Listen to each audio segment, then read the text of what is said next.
Hello chess family, it's me National Master Jesse James, and today we're going over a very fun endgame, going over some very good principles for you guys to know.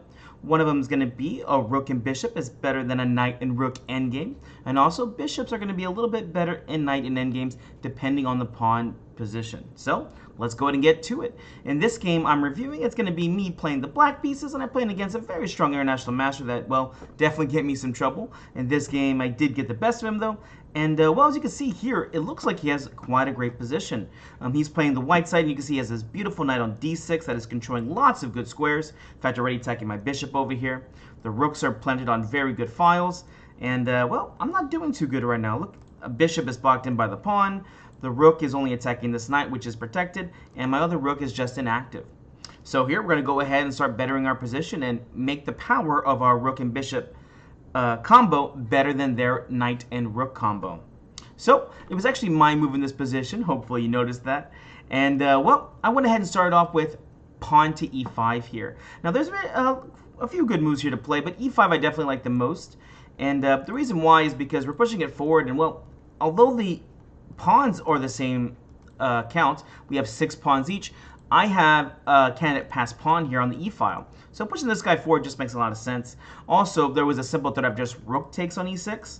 And there might be somebody asking, hey, can't we just go e7 here? Well, king e7 is actually just kind of a draw move to make, at least if white wants to. Knight to f5 check gets played. And here the king must go back to f8 to guard the g7 pawn. Hopefully nobody played here king f7, as knight d6 check is going to be bad for them, forking the king and the rook. So yeah, the king and the bishop, so definitely not the best move here. So just going back and playing some simple chess, I went ahead and just played pawn to e5 here, and here my opponent went ahead and moved forward with pawn to c4, and this move makes a lot of sense. So this knight is a very good piece, but you have to be careful. I can definitely just double up my rooks and try to kick it out over here. Notice that the knight cannot take right away, since the rook is pinning the knight over here because of the unprotected rook over here. And so the idea is to play c4, c5. And if this gets played, my bishop is going to be bad. So we don't want that to happen. Simple chess, what do you play here? Of course, we're just going to play pawn to c5. And here we open up this bishop for this beautiful long diagonal. Again, we don't have to worry about them taking just yet. And we want to keep this piece as active as possible.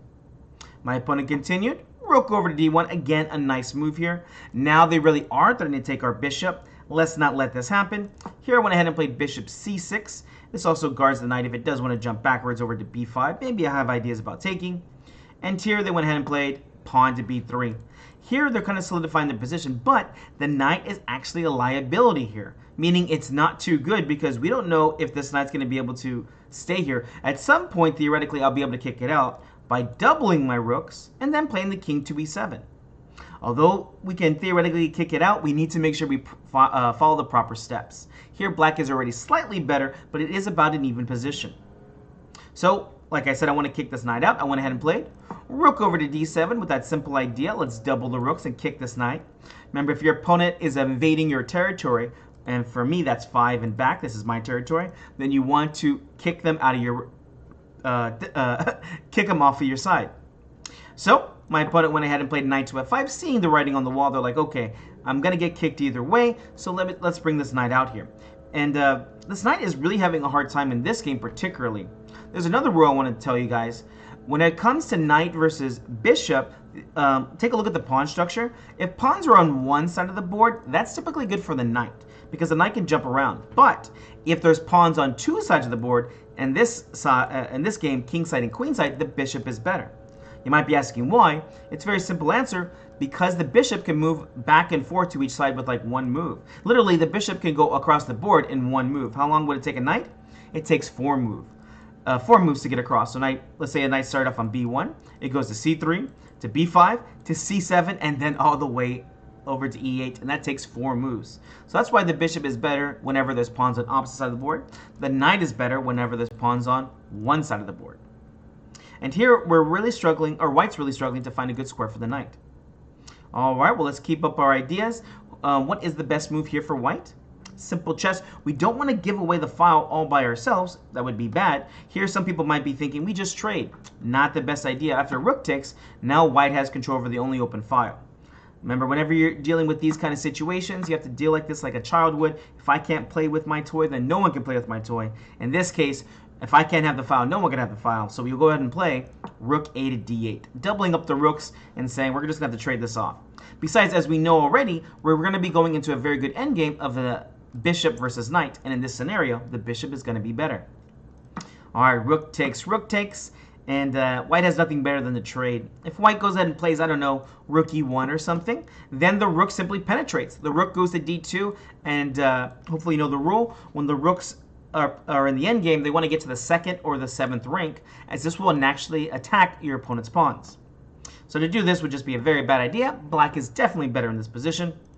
So they went ahead and traded, and bishop takes. And here I'm already threatening the knight.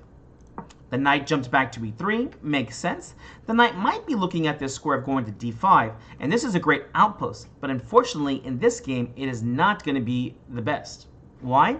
Well, whenever you're looking at this, you're going to say, I would love my knight to be on a dark square. Why is that? Well, I have a light square. I can simply move my bishop to c6 and just trade it off. Or just threaten to take the knight in this one. But if the knight was on a dark square, well, then maybe the knight would actually be a bit better than my bishop, depending on where it was placed. And my pawn structure, of course. Here I went ahead and played king over to e7. My opponent played king f1. King to d6, a simple rule. Move your kings toward the center in the endgame, as they can pivot both sides and go kingside, queenside, depending on where the action is. King over to e2. And now let's make some gentle progress. Pawn to g6. I like this move, as what we're going to do here is build a phalanx or put our pawns on the diagonal. We're going to slowly march these pawns forward here. And I would like to have played something like maybe bishop c6 first, but be careful. If you play bishop c6, knight f5 check can be a little embarrassing, forking the king and also the pawn here on g7. So simple chess. Let's build this position up. Pawn to g6 gets played. Knight d5 gets played, attacking the pawn here on f6. Not a problem. Here we go.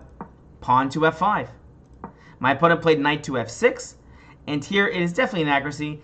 The idea was maybe thinking about taking on d7 or maybe taking on h7.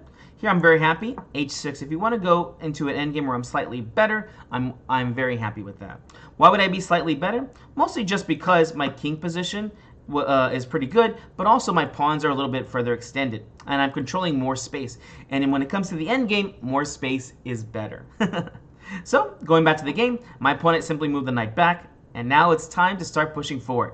I went ahead and played bishop to c6 here. And this is a very strong move because not only does it attack the knight, but it's got an X-ray attack. It's also attacking the pawn here on g2. My opponent went ahead and played knight back to e3. And, well, it's black to move and win a pawn. What do you play here?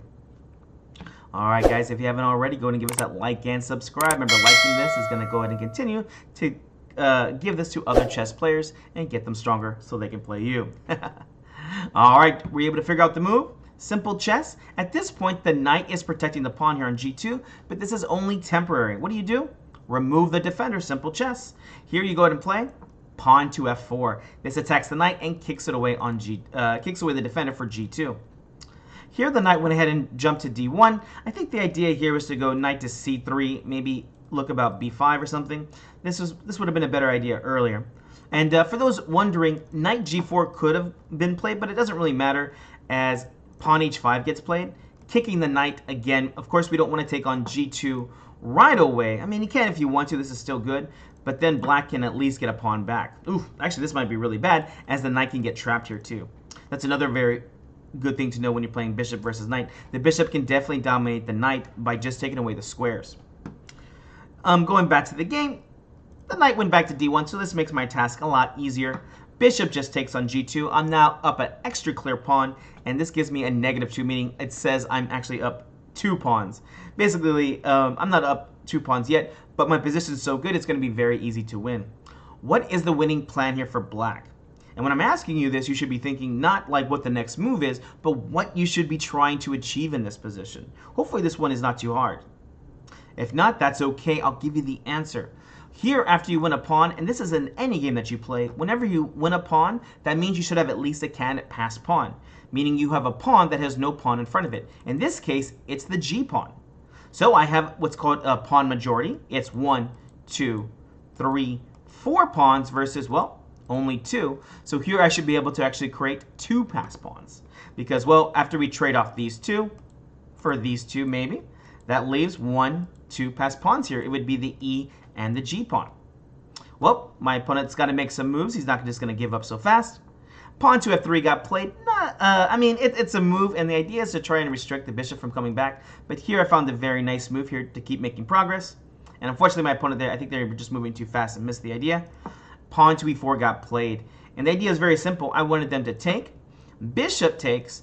And now I'm definitely trying to get my pass pawn moving here, and I have I've successfully achieved my first pass pawn, which is no pawn in front of it, but also I've got my other candidate pass pawn here running up behind it. So now it's the 3 pawns versus just 1, and this would have been a very easy game to win. But like I said, my opponent was probably just playing a little too fast here. This was an online game, and well, after E4 they went ahead and played knight to C3. And here's simple chess. What do you play? Do you take back with the E pawn or take back with the bishop? Remember the rules. Try not to give yourself pawn weaknesses. In this case, giving yourself a double pawn would not be the best. Yes, you do win a pawn, but it's not the best because after king f2, the bishop becomes a little bit restricted. It has to stay on this very terrible diagonal to defend the pawn. And also, they could put a resistance or a blockade on the dark squares. And since I only control the light squares of my bishop, this can be a little bit difficult. So, for those of you who said the right move, it was actually the very easy bishop takes on f3 here, check. And the king went over to f2. And here, we simply just keep pushing forward. King to e5 gets played. And here my opponent went ahead and played knight takes on e4. You know, some people are very funny online whenever they're getting ready to resign. I assume my opponent was maybe just testing me to make sure I was paying attention. I could have maybe pre-moved like g5 or maybe another king move or maybe a bishop move. So they played knight takes. And I went ahead and took back. And after king g1, bishop b1, I clearly demonstrated I know how to win this position. And in a good fashion, here I can bring the bishop and win these pawns. There's really no good way to me. There's really no good way for white to win for a loss of another pawn. And now I can even make a queen over on this side. Of course, I could win on this side too, but hey, it's going to be easier this way as there is going to be no blockader. Alright guys, hope you enjoyed this. This was an instructive game about the superiority of a bishop versus a knight in the endgame when there's pawns on opposite side of the board. Also, do remember, whenever you're going over your endgames, that a knight and rook is not as good as a bishop and rook whenever you're playing against each other. Alright guys, hope you enjoyed this. We'll see you in the next video.